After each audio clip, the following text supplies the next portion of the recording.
오늘 우리 주신 하나님의 말씀 에베소서 2장 11절로 22절까지의 말씀입니다. 우리 제목 함께 같이 있습니다. 제목입니다. 시작. 그리스도 예수 안에서 안 나왔군요. 다시 한번 있습니다. 시작. 그리스도 예수 안에서 함께 지어져 가느니라. 아멘. 우리는 예수 그리스도 안에서 함께 지어져 가는 저와 여러분들이심을 믿으시기 바랍니다.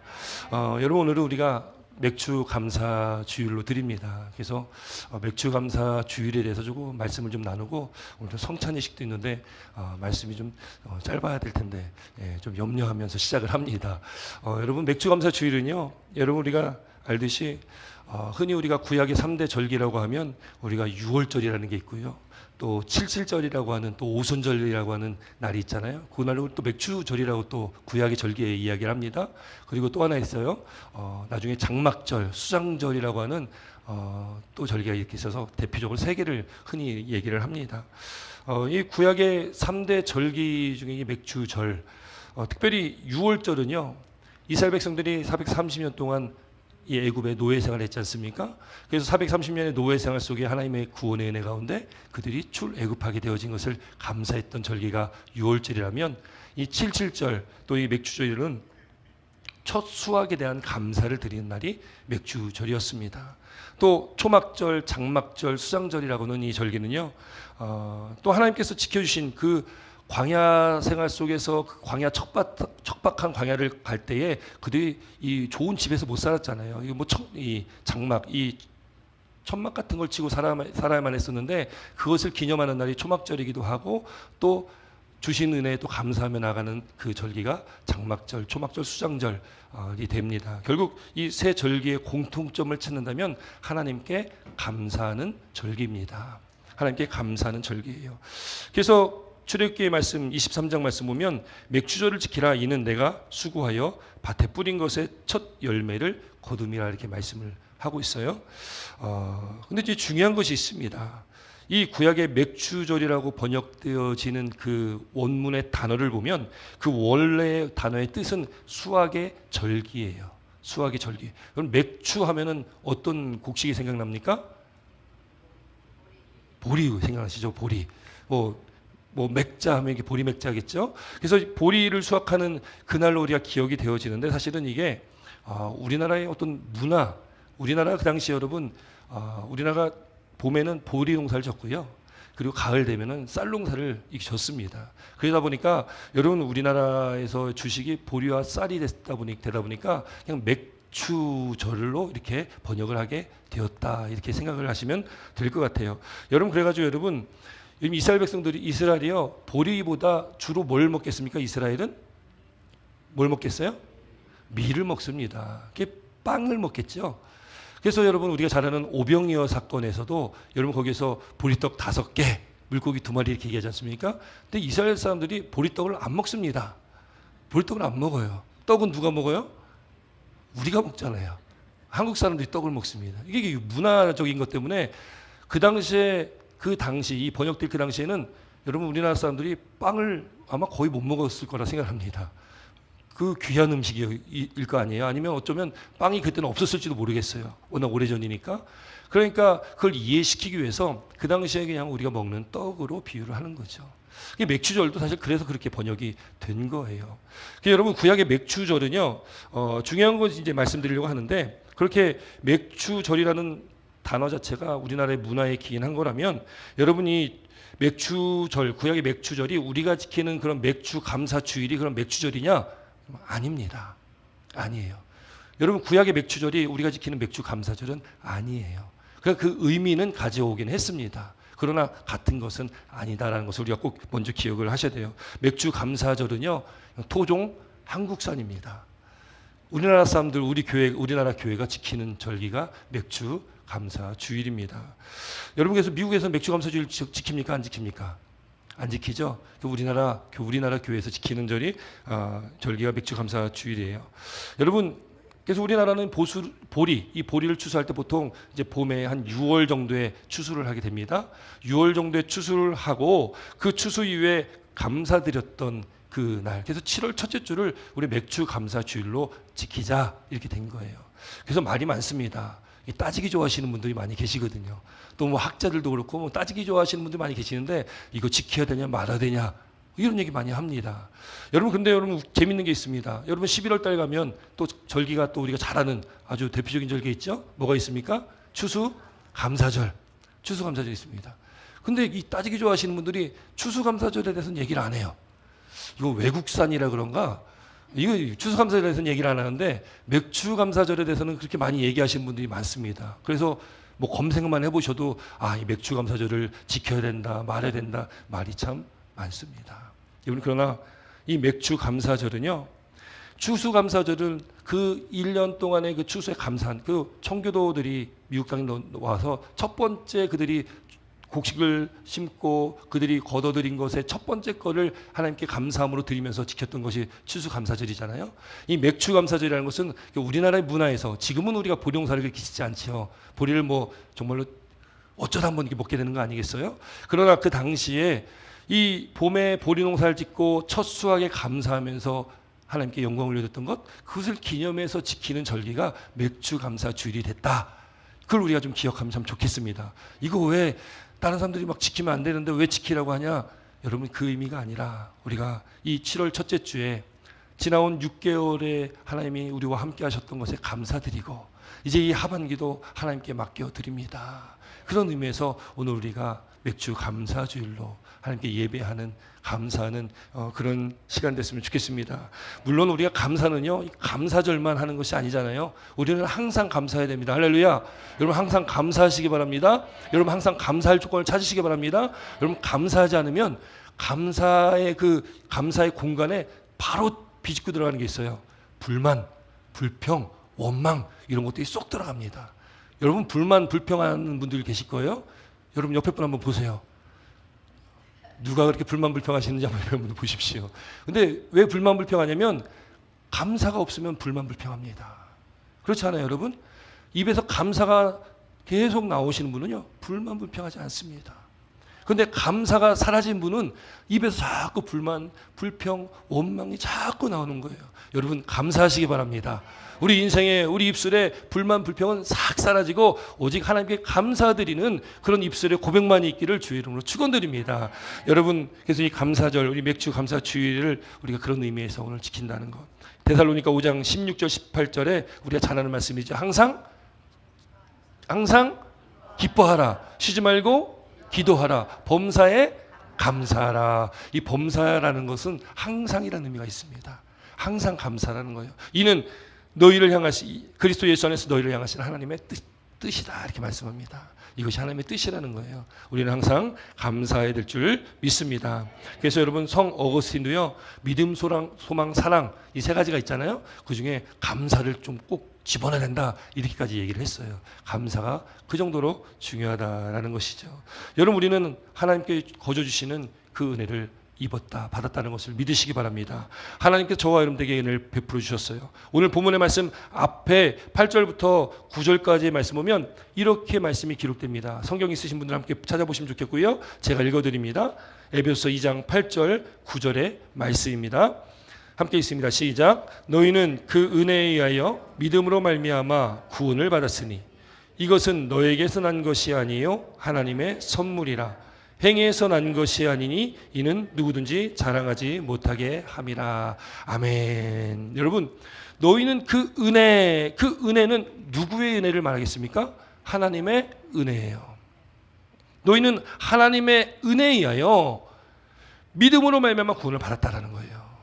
여러분 중요한 원리죠. 우리가 로마서를 통해서 또 지난주에 우리가 갈라디아서 말씀받지만 우리가 이신칭의, 이신득의 말씀 나눴죠. 기억나십니까?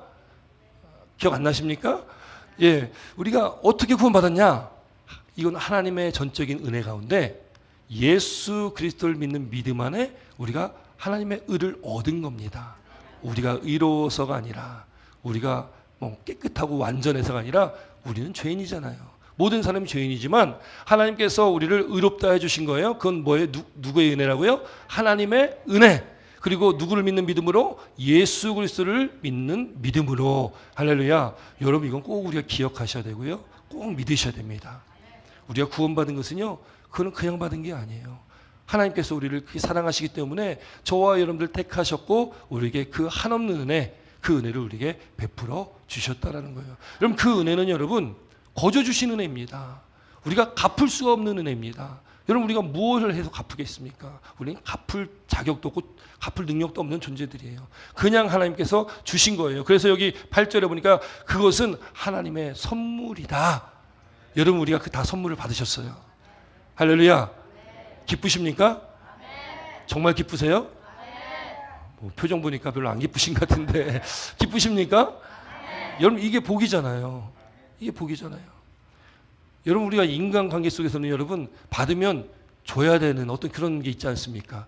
그렇잖아요. 내가 뭔가 받으면 뭔가 내가 더 뭔가 나도 줘야 될 것만 같은 그래서 차라리 나도 받지 않고 나도 주지 않는 아주 깨끗한 관계, 그런 관계를 또 추종하는 분들도 계실 거예요. 여러분 그러나 이 하나님의 은혜는요 그냥 우리에게 값없이 주신 선물입니다. 그 선물을 우리가 받았다는 거예요. 그 얼마나 감사합니까? 여러분 감사할 조건을 찾아야 될 이 감사 전에 여러분 뭐가 가장 감사하겠어요? 여러분 그것이 감사한 거 아니겠어요? 그 하나님의 은혜를 우리는 감사해야 되지 않겠습니까? 여러분이 감사가 오늘만 있는 것이 아니라 우리가 살아가는 매 순간순간마다 하나님께 이것에 대해서 감사해야 될 줄 믿습니다. 이 선물이 우리에게 이미 주어졌다는 것, 여러분 놀라운 은혜 아니겠습니까? 여러분 우리는요 그 하나님의 은혜의 선물이 아니면 여러분 우리는 오늘 본문의 이제 11절 12절 말씀처럼 여러분 우리는 이런 존재예요. 우리 본문 11절 12절 말씀 함께 있습니다. 11절 12절입니다. 함께 있습니다. 시작. 그러므로 생각하라. 너희는 그때의 육체로는 이방인이요 손으로는 육체에 행한 할례를 받은 무리라 칭하는 자들로부터 할례를 받지 않은 무리라 칭함을 받은 자들이라. 그때에 너희는 그리스도 밖에 있었고 이스라엘 나라 밖의 사람이라. 약속의 언약들에 대하여 외인이요 세상에서 소망이 없고 하나님도 없는 자이더니. 여러분이 바울이요 지금 사도 바울이 감옥에 갇혀 있습니다. 지금 바울은요 메인 자예요. 지금 이 에베소서 말씀은 옥중서신이라고 우리가 흔히 말하지 않습니까? 사도 바울이 감옥에 갇혀서 거기서 쓴 편지예요. 그 에베소 교회 성도들에게 쓴 편지인데 지금 이 11절 12절 우리가 쭉 읽었지만 뭐 쭉 얘기를 하는데 이게 뭐야 잘 머릿속에 확 안 들어옵니다. 근데 이제 간단하게 설명을 드리면요, 여러분 우리는 이스라엘 이 유대인들 입장에서 우리는 어떤 존재겠습니까? 우리는 이방인이겠어요? 아니겠어요? 우리 이방인입니다. 에베소 교회가 여러분 이방 교회입니까? 아닙니까? 이방 교회예요.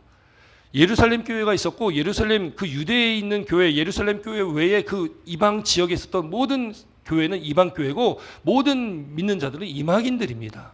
여기 뭐라고 말씀하고 있습니까? 너희는 그때의 육체로는 이방인이었다라는 거예요. 또 손으로 육체에 행한 할례를 받은 무리라 칭하는 자들로부터, 이건 유대인을 말하고 있습니다. 유대인들은 자신들이 할례를 받잖아요. 근데 이방인들은 할례를 받아야 안 받아요? 이방인들은 할례를 안 받아요. 그것 때문에 사실 초대교회에서 예루살렘 교회에서 그것 때문에 한번 모임을 가졌던 적이 있습니다. 이방인들에게 할례를 줘야 되냐, 이방인들도 할례를 받아야 되냐, 안 받아야 되냐. 이방인들은 안 받아도 되거든요. 이 할례를 받지 않는 무리라 칭함을 받은 자들, 이 누구겠습니까? 이방인들이에요. 이 유대인들이 처음에 그래서 유대인들은 이방인들에 대해서 원래는요 이방인들에 대해서 굉장히 안 좋게 생각했습니다.